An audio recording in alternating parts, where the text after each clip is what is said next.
How do we know this fellow is a fraud? It's easily proven by analyzing his characteristics.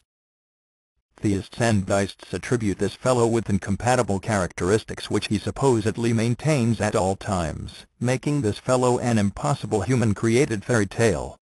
The general consensus amongst believers is that God is omniscient, omnipotent, omnipresent, omnibenevolent, and a disembodied spirit.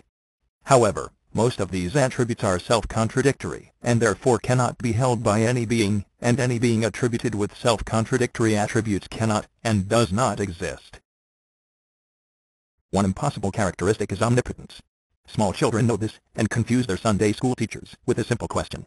Can God create a stone so heavy he cannot lift it? Most believers will avoid this question entirely, because regardless of the answer it proves there can be no omnipotent being. If the answer is yes, then God's inability to lift the stone proves he is not omnipotent. If the answer is no, then God's inability to create the stone proves his limited powers. Another impossible human-created notion is omniscience. No being can know everything. It is impossible. For example, suppose someone were to ask you if you knew where Mozart was buried. Your response would be no, because you possess the knowledge that you don't know where Mozart is buried. You possess the knowledge that you lack knowledge. This recognition of the absence of knowledge is a type of knowledge which no supposed omniscient being can possess. This whole notion of omniscience destroys nearly every other characteristic attributed to God. For example, part of being omniscient is knowing the experience of senselessly torturing innocent people for the entertainment of watching them suffer. Yet God cannot be so malicious and be omnibenevolent. So either God lacks this experience, or he is not morally perfect. Part of being omniscient is knowing the experience of being mortal, but God cannot know this if he is immortal. Therefore he is either not immortal or not omniscient.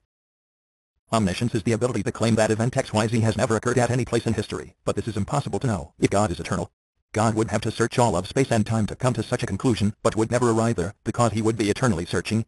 Therefore God cannot be both omniscient and eternal. It is believed that God does not have a body, but if this is the case, then God cannot be omniscient. Part of being omniscient is having the direct experience of being in the body, but since he has no body he cannot know the experience of being in one. However, if God does have a body he still cannot be omniscient, because he wouldn't know the experience of being a disembodied spirit. I have already shown that omniscience and omnipotence are human-created fairy tales that do not exist. Further, these attributes are incompatible, so an all-knowing and all-powerful God is an impossible lie, just like a square ball.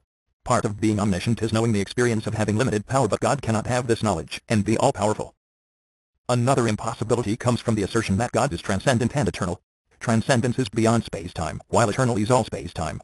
God cannot be no space-time and all space-time. It's one or the other.